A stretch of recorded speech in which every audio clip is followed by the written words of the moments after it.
बागी 4 का आधिकारिक ट्रेलर रिलीज हो चुका है और कहना गलत नहीं होगा कि ये सिर्फ एक ट्रेलर नहीं बल्कि एक अनुभव है।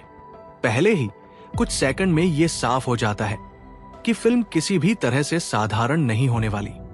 जबरदस्त एक्शन, गहन भावनाएं और ऐसी हिंसा जिसे भारतीय सिनेमा में शायद ही पहले देखा गया हो।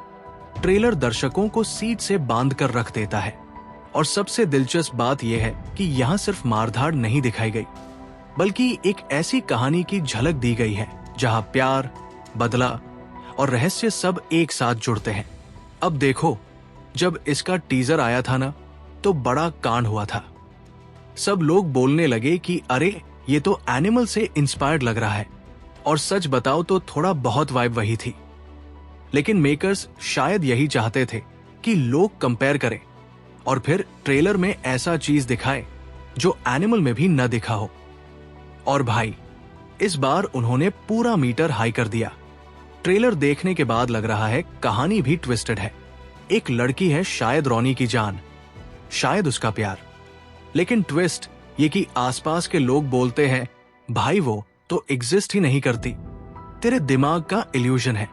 अब यहां से पूरा कंफ्यूजन बनता है कि क्या लड़की सच में थी या ये सब रॉनी का हेल्यूसिनेशन।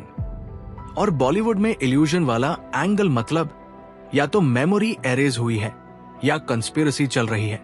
अब अगर संजय दत्त जैसे विलन पिक्चर में हो तो कंस्पिरेसी होना तय है। मेरा तो कट फीलिंग यही है कि शायद लड़की सच में थी और किसी बड़े गेम के लिए उसकी याद रॉनी के दिमाग से मिटा दी गई।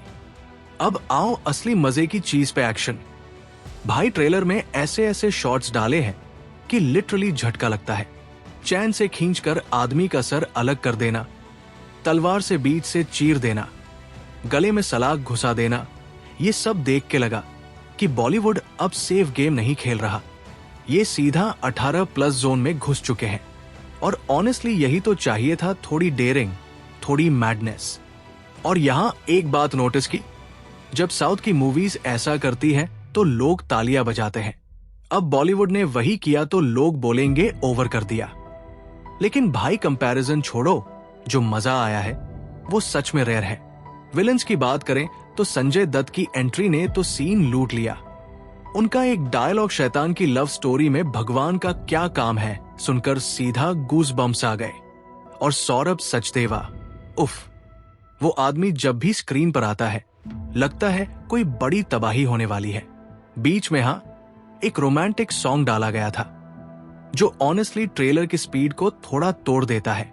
लेकिन मुझे लगता है मेकर्स ने ये इसलिए डाला कि ऑडियंस को लगे स्टोरी सिर्फ एक्शन नहीं है, इसमें इमोशनल वेट भी है। लेकिन भाई, ऑडियंस का ध्यान रोमांटिक सॉन्ग से ज्यादा फिर से खून खराबे पर जाता है। अब मजेदार बात यह है कि ट्रेलर खुद मेटा बन जाता है। 2 मिनट 40 सेकंड के आसपास रॉनी बोलता है, जो तुम्हारे लिए टॉर्चर है वो मेरा वार्म अप है। और सच में ट्रेलर भी वही करता है। पहले 2:40 तक वायलेंस दिखाता है और हम सोचते हैं ये तो बहुत हो गया, लेकिन उसके बाद असली कार्नेज शुरू होता है। चर्च वाला सीक्वेंस, रेगिस्तान वाला फाइट सीन और फिर वो एक सिंगल एक्शन शॉट। भाई, लिटरली सर उड़ गया मेरा। और जो 3:05 के आसपास का लॉन्ग टेक है ना, जिसमें रॉनी अकेला 100 लोगों से भिड़ रहा है, वो शायद इस पूरी मूवी का सबसे आइकॉनिक मोमेंट होगा।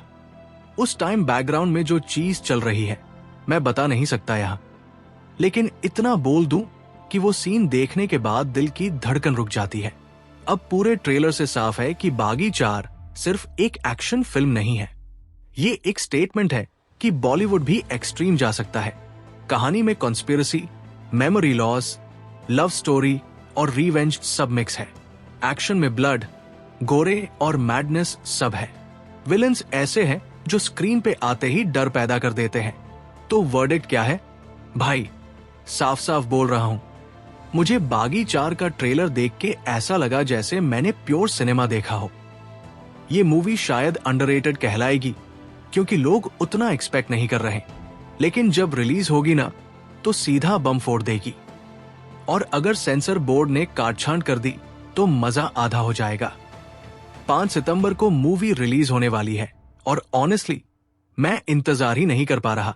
एक बार थिएटर में बैठकर सराउंड साउंड में जब ये सीन्स दिखेंगे ना, तो ऑडियंस की हालत पतली होने वाली है।